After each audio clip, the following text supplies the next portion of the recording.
Merci de nous suivre sur l'ensemble de nos plateformes pour vous informer sur Prestige.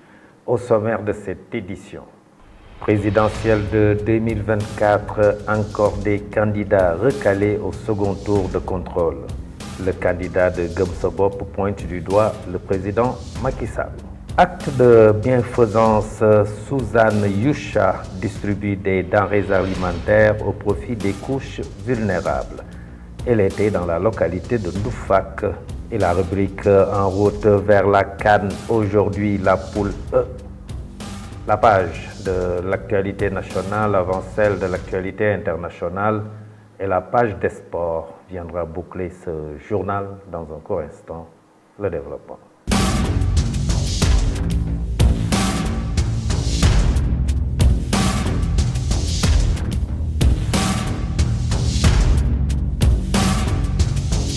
Mesdames, Mademoiselles, Messieurs, bonsoir et bienvenue dans ce journal.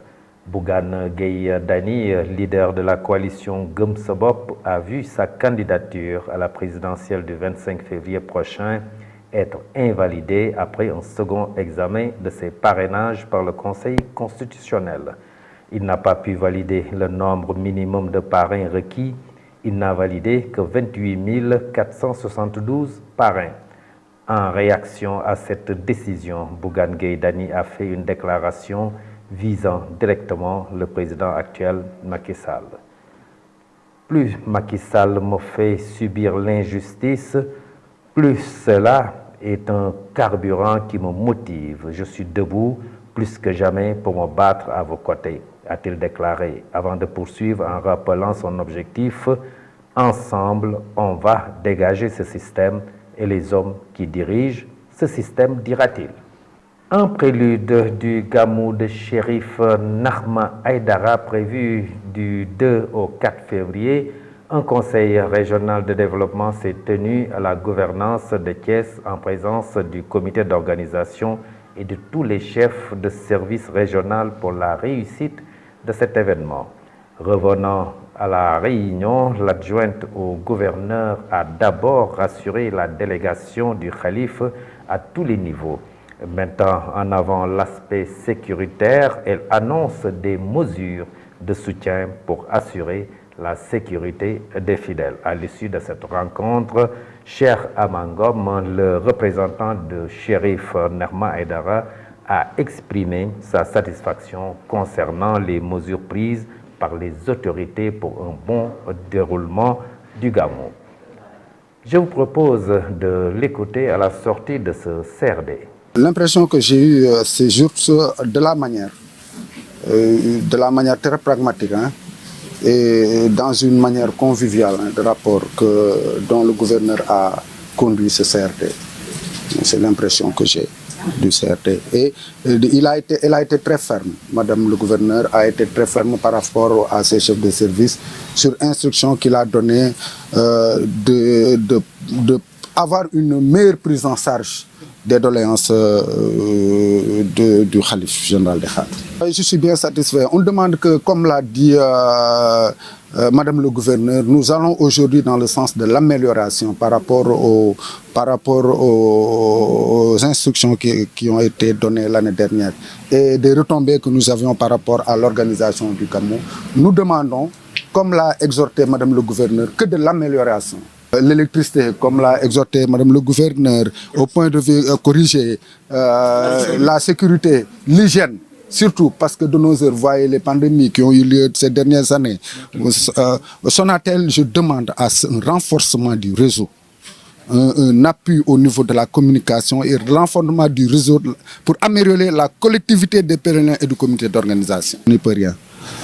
Prier, demander en Dieu pour qu'il nous en réserve et demander quand même à la sécurité publique, ceux qui sont garants de la sécurité publique et individuelle, de veiller à la sécurité des pèlerins. C'est tout ce que je peux dire. Je l'appelle vraiment, je lance un appel à l'endroit du ministre de l'Intérieur, le jour de Gamou, d'avoir un regard vers Thiès par rapport à la veille de la sécurité.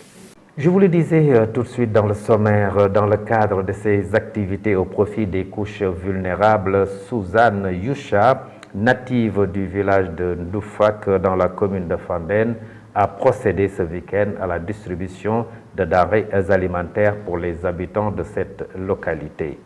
Cet acte de bienfaisance entre dans sa 6e édition. La donatrice Suzanne Yusha revient sur les raisons qui l'ont poussée à soutenir ses proches. La voici au micro de Doudou Dieye. Il y a 2 mois de cela, mon équipe et moi avions fait Fatick, Rufisque et quelques localités de Dakar dans le cadre du soutien apporté aux populations. Et aujourd'hui, nous avons décidé de venir à Ndoufak pour continuer à soutenir le peuple sénégalais.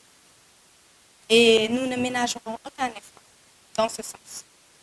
En effet, j'aimerais vraiment vous faire part de la maison de fondation Teranga Bienfaisance que je suis en train de bâtir avec une équipe dynamique, motivée et surtout avec le cœur sur la main. Des bienfaiteurs qui ont une conception humaine et la conviction que tout est grâce. Donc je tenais à leur remercier pour leurs engagements et leur dévouement pour ces œuvres caritatives. Donc nous sommes preneurs à quelconque soutien afin de perpétrer ces œuvres de charité à travers le Sénégal. N'hésitez pas à faire des dons, si modestes soient-ils, car les biens, les besoins des populations sont très importants et utiles pour une famille. Cependant, nous ne nous arrêterons pas là. Notre prochaine œuvre caritative se fera dans la localité de Linguère. À présent, votre rubrique En route vers la CAN qui analyse ce soir la poule E. En route vers la CAN. Aujourd'hui, la poule E, composée de la Tunisie, Afrique du Sud, Mali et Namibie. La Tunisie, les Aigles de Carthage. 20 participations en Coupe d'Afrique des Nations. La Tunisie a remporté sa seule Coupe d'Afrique des Nations en 2004 chez elle. Elle battait le Maroc 2-1. Elle était classée 3e en 1962. La Tunisie perd la finale en 1965. Le Ghana est vainqueur 3-0. La Tunisie perd une nouvelle fois la finale en 1996 face à l'Afrique du Sud, vainqueur 2-0. En 2004, elle organise la Coupe d'Afrique des Nations et gagne enfin sa première et unique CAN. Elle bat en finale le Maroc 2-1. Pourtant, la Tunisie est l'équipe africaine la plus présente en Coupe du Monde. Afrique du Sud, les Bafana Bafana, les garçons. 10 participations, 1 trophée continental et 3 participations en Coupe du Monde. Elle gagne la Coupe d'Afrique en 1996 chez elle. Une belle Coupe d'Afrique des Nations pour l'Afrique du Sud. Elle bat en finale le Cameroun 3-0, Angola 1-0, mais s'incline devant l'Égypte 1-0. Elle termine première de la poule et élimine l'Algérie en quart de finale 2-1, le Ghana en demi-finale 3-0. Le 3 février 1996, date historique. L'Afrique du Sud, devant le président Nelson Mandela, bat en finale la Tunisie 2-0. Un doublé de Mark Williams, 73e et 75e minute. Mark Williams offre pour la première fois et pour l'instant l'unique trophée continental à son pays et termine meilleur buteur du tournoi, ex aequo avec le Zambien Kalusha Boluya avec 5 buts. Depuis, l'Afrique du Sud peine. 2004, 2006 et 2008, l'Afrique du Sud est éliminée dès le premier tour. Dans cette poule de Coupe d'Afrique des Nations en Côte d'Ivoire, l'Afrique du Sud a des ambitions et garde une chance réelle pour un second tour. Le Mali, les Aigles. 12 participations, une finale en 1972. Le Mali perd la finale face au Congo, vainqueur 3-2.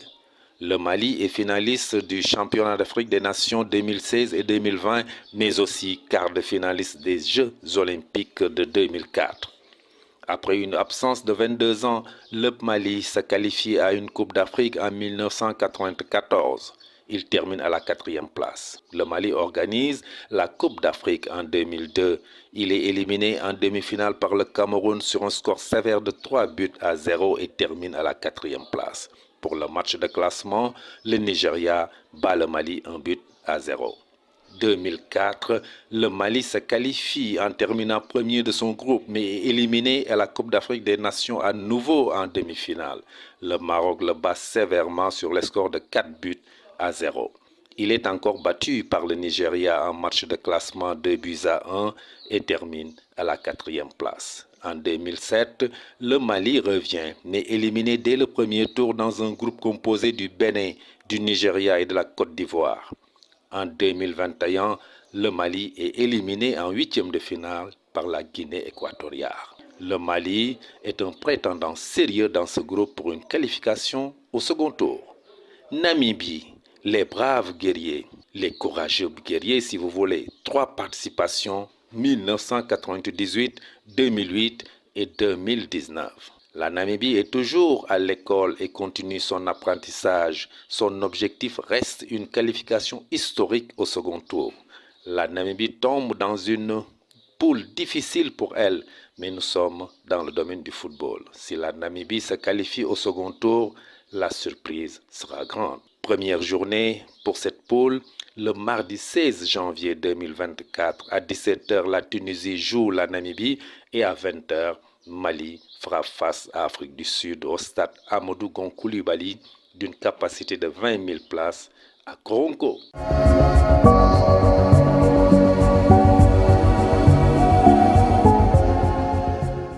La page de l'actualité nationale présidentielle de 2024 sur 93 candidatures tirées au sort, 21 ont franchi la première étape des parrainages. Mam Biram Sissegaï. L'actualité nationale, conformément à l'article 123 du Code électoral et à son alinéa 2, le dépôt des dossiers de déclaration de candidature, le Conseil constitutionnel a organisé le contrôle et la vérification des listes de candidatures recevables suivant l'ordre de dépôt. Le contrôle on est suivi pour 93 candidats à l'issue du tirage au sort, mais à la date du 8 janvier 2024, 21 candidats ont été retenus. Les 72 autres candidats ont été recasés entre les recalés d'office pour défaut de parrainage, ceux dont les fichiers ne seraient pas accessibles pour défaillance de la clé, les cas de désistement, les recalés au deuxième tour du contrôle des parrainages. Parlons autre chose, l'affaire Jean-Noël Diouf de la Pouponnière, Kerrière-Mandé de Ndela Major Diouf a été vidé hier mardi 9 janvier 2024 par le tribunal de flagrant délit de Dakar, poursuivi pour enlèvement d'un bébé de 3 mois. Complicité de ce chef et recèle le vigile et sa complice Aminata Ouri Diallo ont été condamnés à 2 ans de prison, dont 6 mois fermes avec une amende de 200 000 francs CFA. Pour rappel, la prévenue Aminata Ouri Diallo avait fait croire à son mari qui se trouvait à l'étranger qu'elle était toujours enceinte alors qu'elle a été victime d'une fausse couche. Terminons avec le président de la République, Macky Sall, qui a déploré hier mardi 9 janvier la frénésie du déballage des fake news diffusées à grand débit lors de la cérémonie d'ouverture du 50e Assise internationale de la presse francophone. Macky Sall, tout en affirmant son attachement à la liberté de la presse, conçoit la nécessité d'instaurer des garde-fous quand on s'affranchit des normes. Il y a plus de limites. Quand il y a plus de limites, c'est notre humanité commune qui est en danger. La protection de l'ordre public et de la vie privée exige que l'exercice de toute liberté soit encadré par des lois et règlements qui s'y attachent. C'est un impératif minimal de la vie en société. C'était tout pour l'actualité nationale.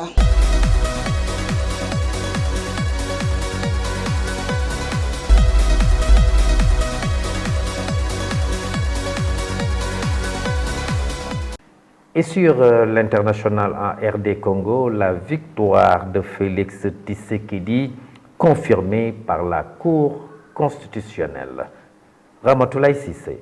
La justice congolaise a affirmé la réélection de Félix Tshisekedi à la présidentielle du 20 décembre après avoir rejeté une requête d'un candidat à l'élection qui dénonçait une multitude d'irrégularités selon les résultats définitifs proclamés en audience publique par la Cour constitutionnelle. Le président sortant gagne même un deuxième de points à 73,47% par rapport aux chiffres provisoires annoncés le 31 décembre par la commission électorale qui lui attribuait 73,34% des voix. Selon les médias maliens, Doha a joué un rôle positif pour améliorer les relations entre Bamako et Alger. Le ministre malien des Affaires étrangères a été reçu à Doha par le Premier ministre la semaine dernière. Le Qatar propose de développer des relations bilatérales avec le Mali et d'y investir. Allié géopolitique de l'Algérie, le Qatar a tenté de faire baisser la tension entre les deux pays en œuvrant pour une réconciliation rapide. Le chef de la diplomatie américaine, Anthony Blinken, poursuit sa tournée régionale pour juguler l'escalade. Il a appelé Israël à épargner les civils palestiniens dans sa guerre contre le Hamas dans la bande de Gaza et rencontre Mahmoud Abbas ce 10 janvier. Les hostilités sont entrées dimanche 7 janvier dans leur 4e mois et malgré de nombreux efforts diplomatiques, rien ne semble pouvoir y mettre un terme alors que l'ONU tire la sonnette d'alarme sur les conditions de vie désastreuses de la population dans le territoire assiégé. Mesdames et messieurs, c'en est tout pour l'actualité internationale.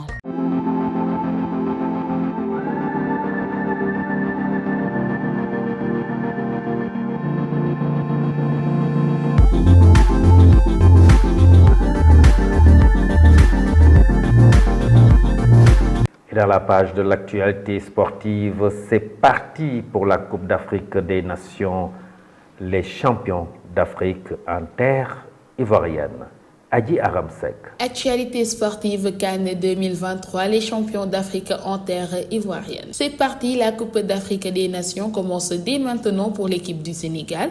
Après avoir reçu le drapeau national des mains du président de la République Macky Sall, les Lions se sont envolés ce mardi après-midi pour la Côte d'Ivoire avant de fouler le tarmac de l'aéroport de Yamoussoukro. La bande à Sadio Mané, qui a été accueillie par un petit comité de supporters, s'est ensuite dirigée vers le camp de base de l'équipe nationale situé dans la capitale ivoirienne, lieu où les hommes d'Aliou Cissé affûteront leurs armes avant leur entrée en lice dans cette compétition ce 15 janvier contre la Gambie.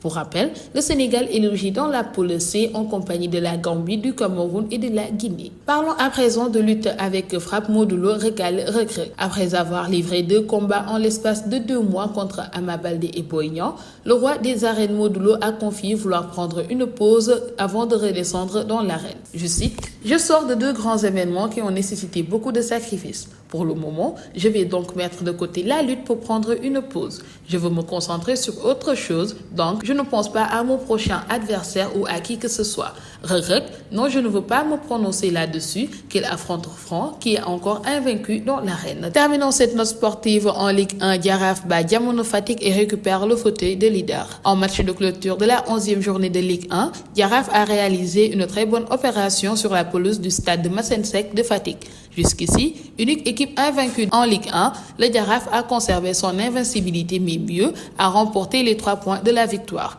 Falilou Fall a montré le droit chemin en ouvrant le score très rapidement à la 8e, avant que Ahmed Niang ne score le second à la 26e.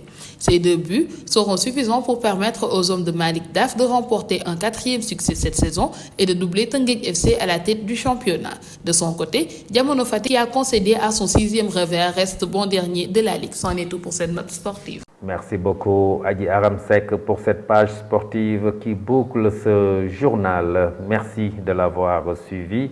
Passez une excellente fin de soirée. Au revoir.